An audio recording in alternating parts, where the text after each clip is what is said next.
So we're just going. Let's go. All right. Today we have got a special guest. We have Manana in the house. Hello. Mr. Pulchritudinous. How do I say it? Pulchritudinous.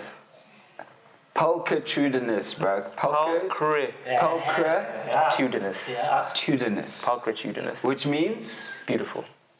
What? Yeah, that's what it means. It just simply means beautiful. Correct. All right, bro. Thank you for teaching us new English words. You're welcome. Will you sing us a song, please?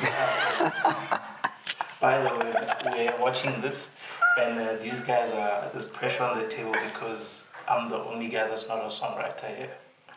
I mean, technically you are. Go deeper, Papa. Go deeper, Papa. What do you mean, One technically? line, I can't count it.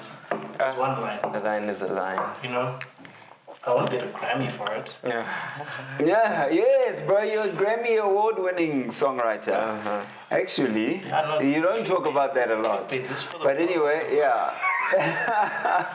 But people, just so you know, we have a Grammy award-winning songwriter. There are not many that we get to dine with in these spaces. So, siyabonga, bro. So, forefathers, we're here. We are gents with 4 kids each. You are a gent. No, we are married with 4 kids each. With the same woman. Anyway, let's go. Vital question. Anyway, Yeah. you are married without kids. So, So Manana's the first guy that we have on the channel with us that doesn't have have kids. kids, yes. So we're here to hear, you know, and maybe to remember. Bro. Yeah. Wow. Yeah. So, bro, you obviously, you know, you and your wife, Uvui, how long you guys been married? 4 years, 4.5 years now. 4 years, 4.5 years. I'm sure you're already at that point where family is like, where are the grandchildren? I'm sure it's beyond that. All that stuff. That usually comes, you know, within the first 2 years. You know, you start getting those questions. But 4 years, I'm sure now. No. Sebebuga with that side eye, Guti. To be honest, if I'm very honest with you, there's no pressure from my family here. That's amazing. Like, we haven't really had any conversations with anyone that's been like, yo guys, when are the kids coming, or anything like that. And if it has come, it's always been in jest. Joking, for those that don't know what a jest means. So like, my folks are chilled. Like, they really just want us to be happy in our marriage, first and foremost. My mother always says, take your time, guys. And yeah, like, really, we don't have any pressure to have kids, so we haven't felt it. Yeah. But then I'm sure if not from family, because usually it comes, you know, firstly from family. But you've got siblings, so I'm sure your folks have got grandkids. One is it older Right. sibling. 3 older siblings and 1 younger, yeah. Yeah. All of them have kids. No. Wow. So my eldest two siblings have children, and then the 3 youngest do not. So Okay. are you like a soccer squad guy? Or are you like a, you know, one by the side? Ooh. Is it tricky question? To answer. No. Let me say, not a soccer squad guy. Okay. Yeah. Okay. But let's not go there yet. Let's not go. We'll build up to there. But have you heard it from maybe your peers or that kind of in your different circles? Has anyone said, "Hey, bro, like kids, what's happening?" No. Nothing. Yeah, like, I mean, look, a lot of the friends that we have that like kind of got married at the same time as us are all in the stage. I think we're all in the stage of like kids and family planning. People are either pregnant, trying to get pregnant, or just had a child kind of vibe. Yeah. So all in the same boat, and I think we all also kind of had similar plans as far as getting married, waiting a bit before trying for kids, and then now we're kind of all trying for kids. So like was career like a factor thing I mean, like, V is what, in the medical field? Yeah, And so you are like musician, I'm not in the medical field. up as a Rolling Stone kind of. Yeah. But you're healing hearts, my boy. You're healing hearts. Thanks, bro. That makes me feel so much better. Nah, like, yeah. To be honest, like, obviously, it's like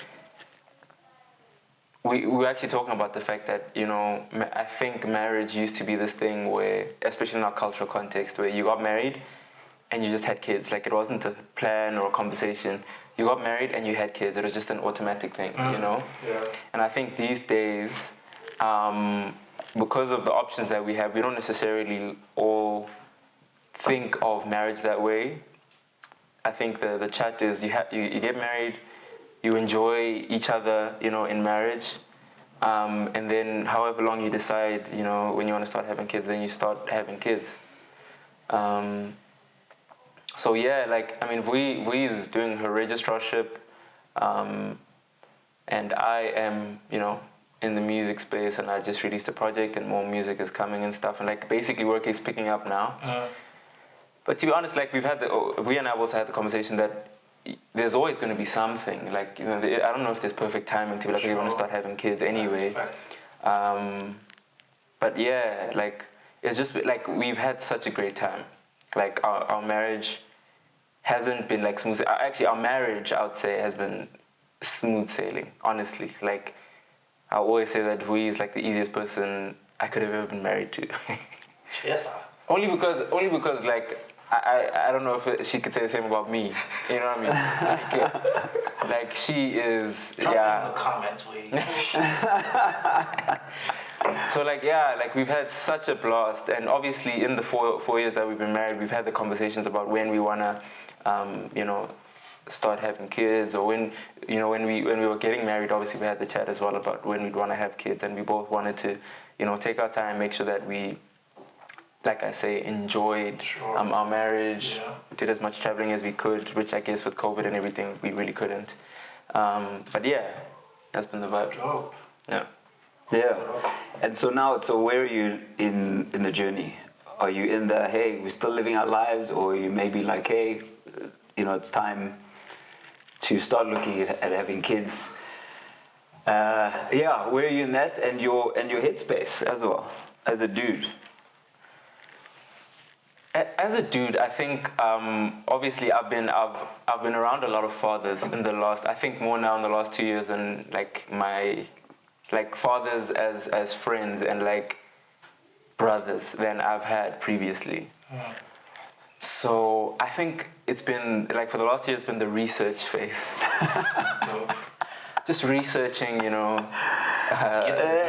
Busy judging us there. No, not judging. Just like I've always been like, look, getting like it's funny. Like there's so many podcasts and so many pastors that are like, or so many people, let me say, that are like being married without kids is like being on a long date, and then as soon as the kids come, now your marriage starts. I've heard that so many times. I haven't heard that. That's terrible. That's a terrible word. Yeah. No, it just makes it sound like you know, to really feel like you're married, you need to have kids. Yeah, but that's the view of a lot of people. Actually, I mean, I don't agree with it. I'm just saying that I've heard that. So like. The last few years I've been doing my research and, you know, getting myself ready to be a father. Not nervous. No, I'm not nervous. Yeah? I don't think I'm nervous to be a father. I do, though, see, like, the seriousness of what it is to be a father. I think I've had the privilege, and we also had the privilege of having, like, we both grew up in a two-parent household. And we both have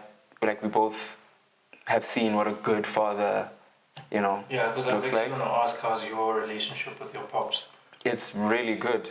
My dad has been really good, not perfect, but a really good father.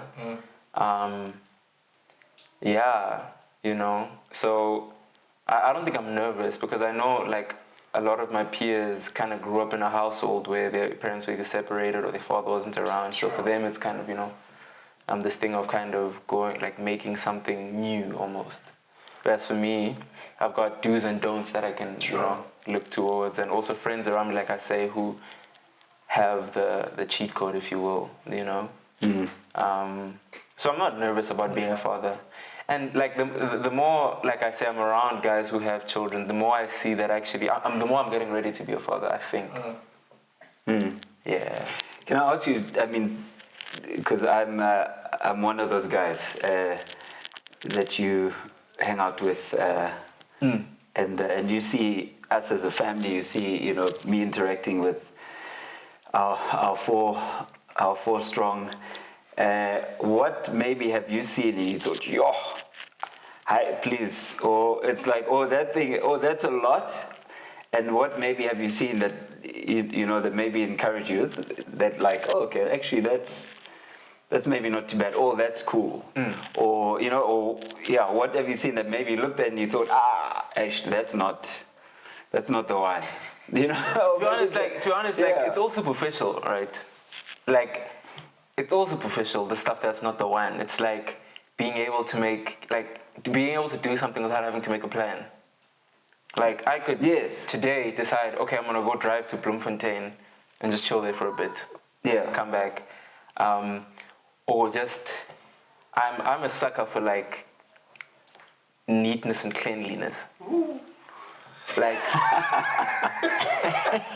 you know what I'm saying? Like, I'm a sucker for like a clean space. Like, literally before this, I was at home doing laundry, mopping the kitchen, which wasn't that dirty, but I had a few stains, so I was mopping the kitchen.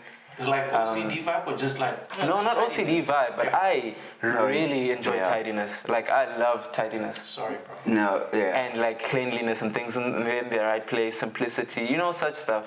I also like not nice things, but there's certain things that I know that are like catnip for kids to destroy. You know what I mean? Like, I've heard so many stories about kids destroying watches, kids destroying earphones and headphones and stuff, and yeah, but once they've done it, like, they've got it out of their system. I don't know about that. And that's kind of the stuff I feel like that's all superficial, like, that's all stuff. But it's not superficial, bro, because that's life stuff. So I think part of it for us in this journey is for guys to enter into these things sober. Yeah. So for you it might seem super, but you're letting go of certain things. But you're not being mindful of. But I think the fact that I'm prepared for it is better. Like, I always tell people, like, obviously you're not going to know until you do it. But even with marriage, like, I made sure that I had people around me who were married and was asking the right questions, so that it wasn't just like, just to love each other, you know what I mean, into marriage. So it's the same thing with like fatherhood, where I've been seeing kind of like the sobering things and also the beautiful things in marriage. I mean, in fatherhood, if you will. Yeah. So go deep on those superficial things. Let's see. We'll live through you for. No, look. It's like I say, we and I have had a nice time. Like, and we're still having a nice time. Like, making impromptu plans, or going on impromptu dates. Like, I was talking about the fact that we and I don't really have an assigned date night. Obviously, because of her calling schedule, my gigging schedule as well, it's tough to be like, okay, every week this night is our date night. So we can kind of decide, like tonight, for example, Tuesday, if she didn't have work to do or whatever, then we could be like, yo, actually, let's just go around the corner, have a date, maybe watch a movie or whatever. Yeah. Such a distant memory. I'm joking. But I think, look, I don't think that it sounds as though like you think that it gets better. It's just contextually it's different. Like, what you'll experience as a dad or as a family will be different to what you experience in your marriage. It's not like a mourning of sorts. I get you. In your life. No, I get you. I mean, look, to be fair, like, I've also seen the fathers around me have, like, it's not like I'm saying, it's not like it's the end of your life. Sure. That's not what I'm saying. It's just a different, perspective. And we and I think, like I said, we've had the conversation about the fact that, like, we're like being a part of the community that we're a part of now and seeing all the stuff, we're both sober-minded when it comes to the decision of wanting to be parents and stuff, you know. And also the desire to be a father and for her to be a mother has been there, and we spoke about it before we got married as well, you know. So nothing's changed there. We both want kids, and we're excited for that phase in our lives. So if I were to ask you, what question would you have for dads that have 4 kids in this particular case? I've heard that 2 kids is harder than 3 or 4. Is that true? I think the adjustment, it's all a challenge, but the adjustment from, well, let me explain my experience. So we had the 1, and it was easier, I guess, to share the load. And then in my mind, I think because we were used to having 1, and then the second one came, I thought it would be the same kind of amount of energy and effort. Or pretty much, you know, I thought like, oh, I know how to do this kid thing. It's just 2 now. But it was just a massive jump, because when we had our second, my wife's attention had to be on the newborn. Mm-hmm. And then, so the massive shift was that I now needed to be even more hands-on with the firstborn. And which meant, you know, less time, you know, just less time sleeping, less time, you know, just less of a whole bunch of things. And so I think that was the massive shift. And then I think generally, psychologically, we always think of going back to the original state we were in. You're thinking, okay, I'm not getting sleep. The time will come when I get sleep. And that time never comes. It never comes. It never comes. So I think like mentally, the trick is to adjust to a new normal, instead of trying to go back to what you had before. And so that's what I found as the biggest challenge in jumping from 1 to 2. And then once I'd learned that lesson, then 3 and 4 was pretty much... Yeah, I jumped from 1 to 3 in my case.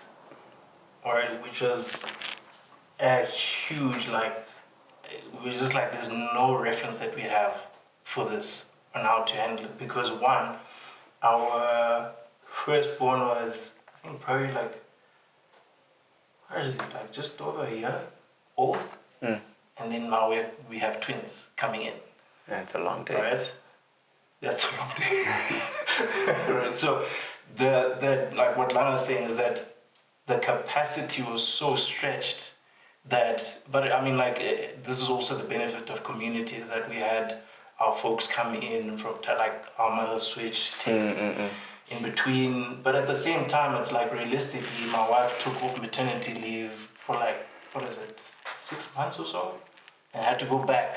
Right? And you have twins here, and then you have a guy here that's still trying to push his freelancing hustle with 3 kids under 2.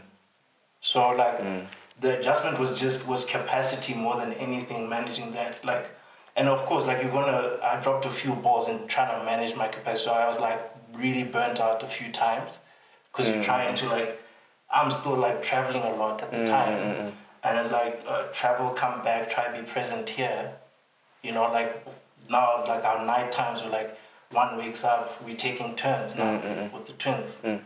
But yeah, so it was tricky. I think at the 4th one, though, we had a system.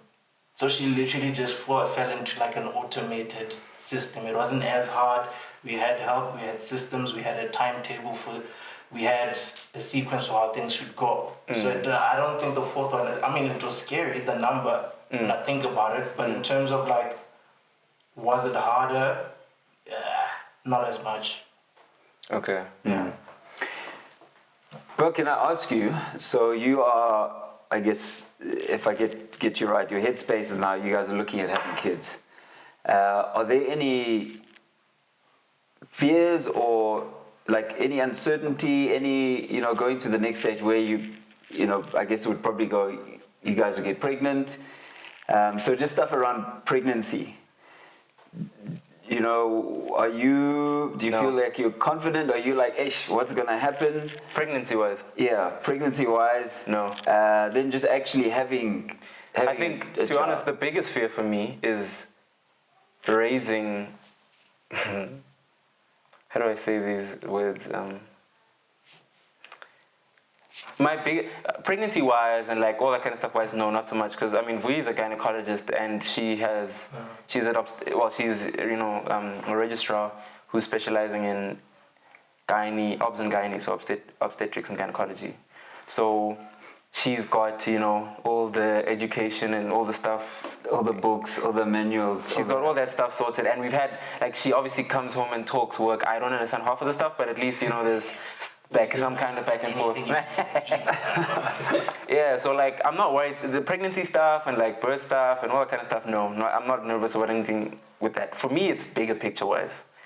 I've actually asked this conversation to you before. I was like what do you, like, the child, the person that's going to be a full-grown human being, what if I raise a trash person? That's my fear. My fear is like, I've done everything right, I've been on my knees praying, I've fed them, I've clothed them, I've did everything that I've been present, I've loved them well, and they just become trash. Like, not trash, like, you know what I mean? Like a terrible person. Like, people are just like, oh my gosh, this person's so selfish, this person's so, you know what I mean? Yeah. That's my biggest fear. Because I was talking to my parents about the fact that, like, I was at hostel most of my life. Like, from 8 years old, I was in hostel. Until, I mean, I haven't lived at home since that point, essentially. Mm-hmm. Sure. You know? And, I mean, I would ask them, like, yeah, like how, like, I don't want to say they got it right with me, but they got it right. You know what I mean? Like, Yeah. I'm well-adjusted, you know, like, I'm trying to contribute to my community. decent human I'm being. I'm decent, you know what I'm saying? I'm not 100%, but, you know, distinction, cum laude vibes. And I'm like, how? You know what I mean? Because I know of a lot of people who either have, like, all of us have family members that have struggled in life, like, as far as a lot of things, you know? Yeah. That's my fear, more than, like... I share the same fear. Okay. Because, man, you can only do so much. And I say this having, like, witnessed so much, like, other parts of our family where, like, the parents feel like they've done and given all that they can to giving you the right values, creating the right systems, at least as much as possible managing the amount of exposure that you have as a kid to whatever. And something happens, right? But I think that in raising your kid, it matters how you deal with those things, right? Because no kid wakes up and thinks, I'm gonna grab a gun and I'm gonna go shoot down the whole school, right? It's a progressive thing that happens over time. That when the kid writes, oh my word, I hate my mom, when that start, do you get what I'm saying? It's like these things are progressive, and it's like when you nip them in the bud early enough, some things don't grow out to be bigger than they should be. But I mean, I share the same fear, bro. Like, we can only do so much. Like, the fact that you're in hostel since you said 8 years old, dude, that's hectic, right? That's like over half of your life, right? That wasn't in your parents' house. Yeah. Well, that's look, that's, I think, to answer your question, that's my fear. Yeah, that's my fear. Yeah. But like you're saying, I guess, you know, we can only do so much. Yeah. So, and as realistic as that view is, I'm also just like, yo, bruh. Like, I just want people that can contribute to their society and, you know. Yeah.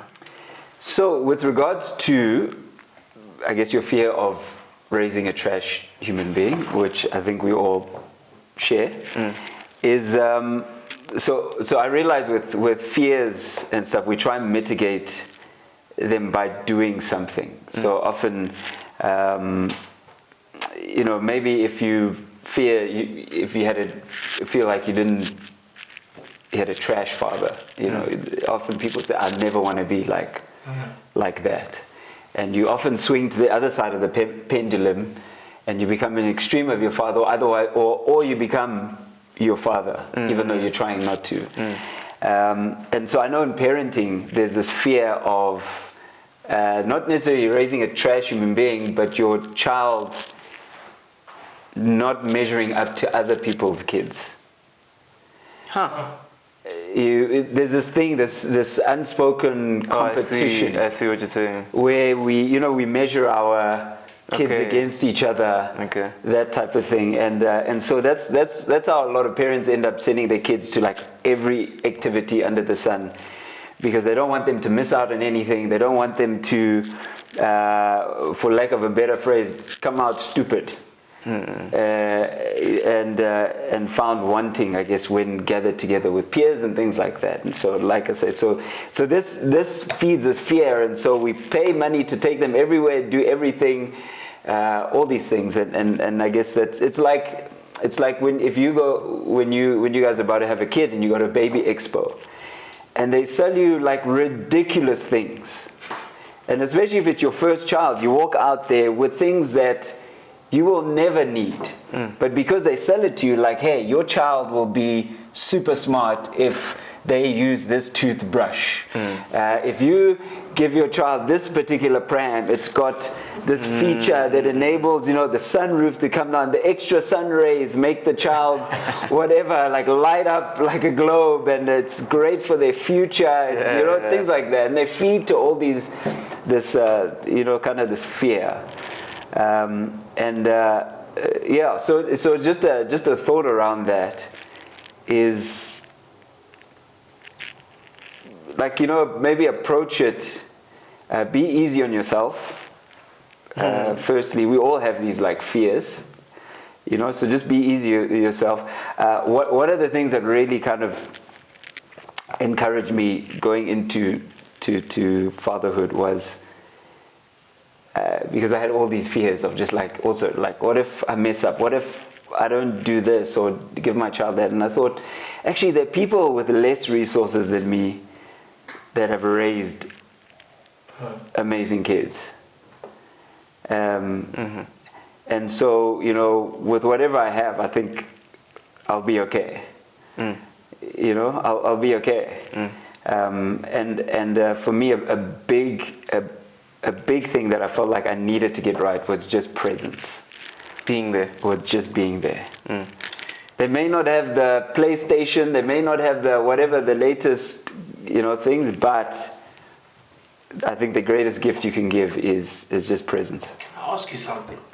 If hypothetically, not even hypothetically, probably will happen, things blow up, and now you probably won't know until you're there, but Manana the artist is global in terms of performances.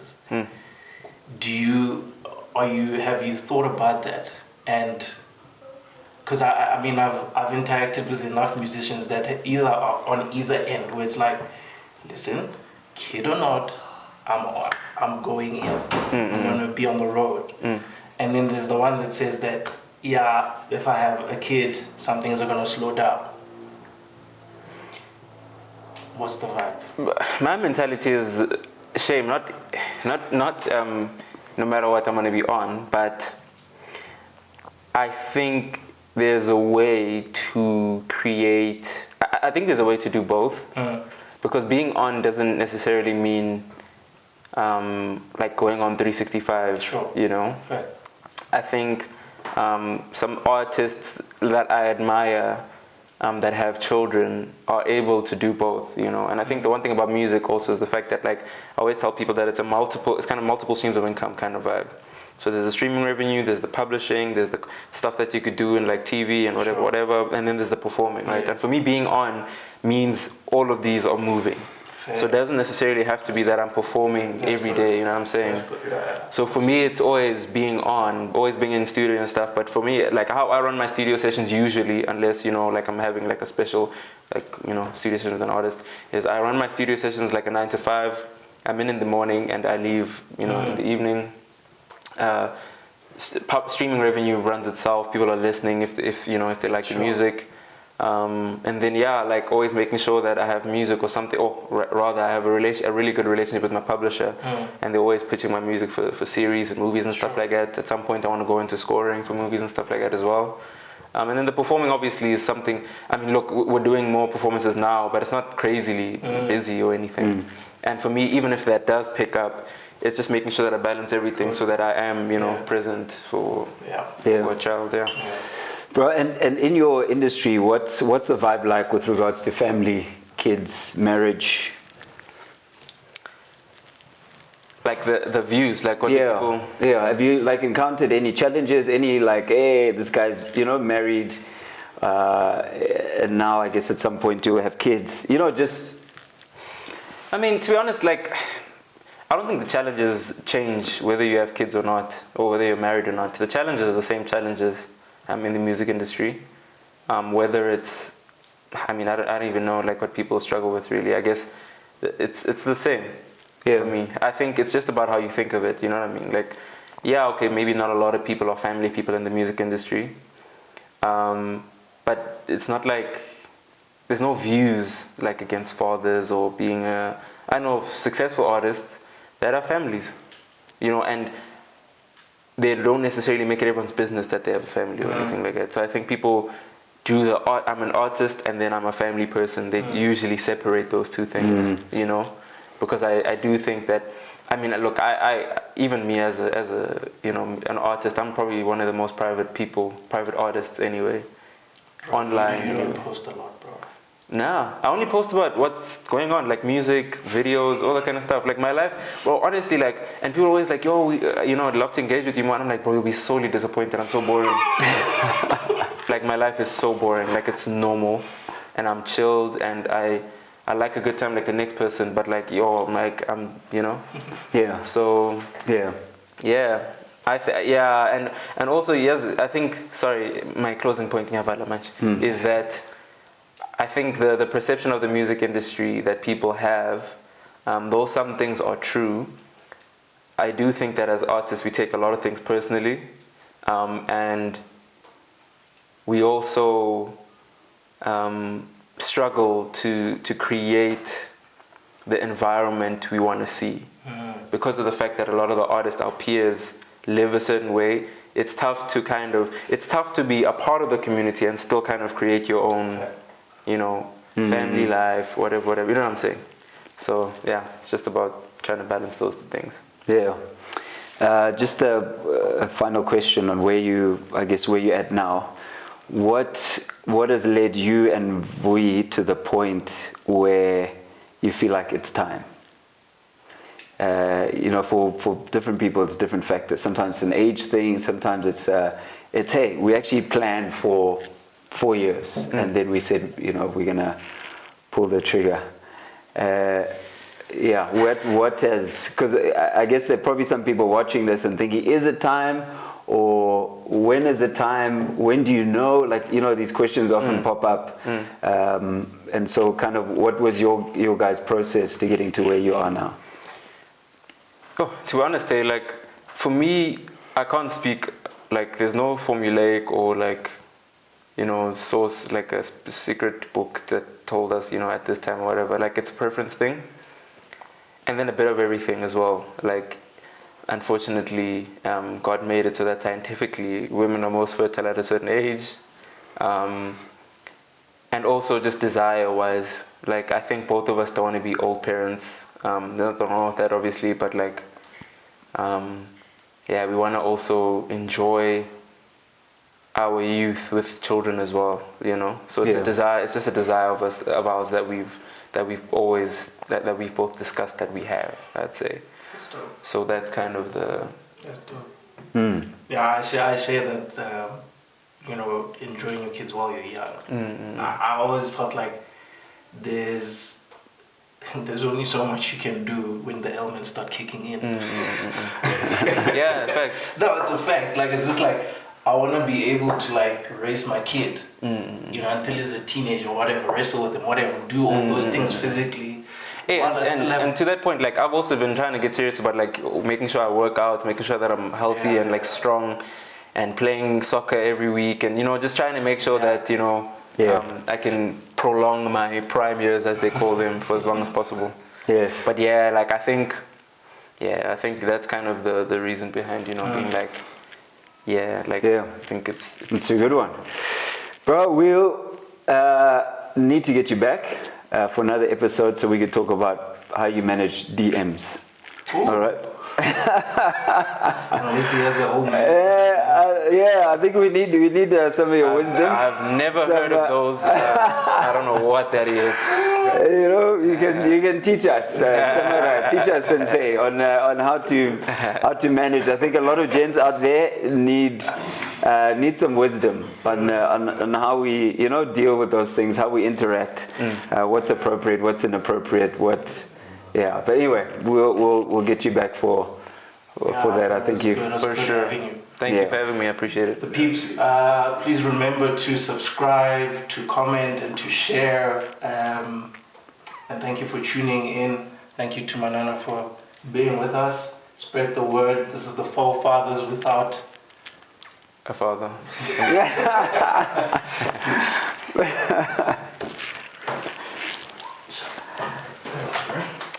Oh wow. Thank you, sir. Thank you. We've got some water for you, Fiji water.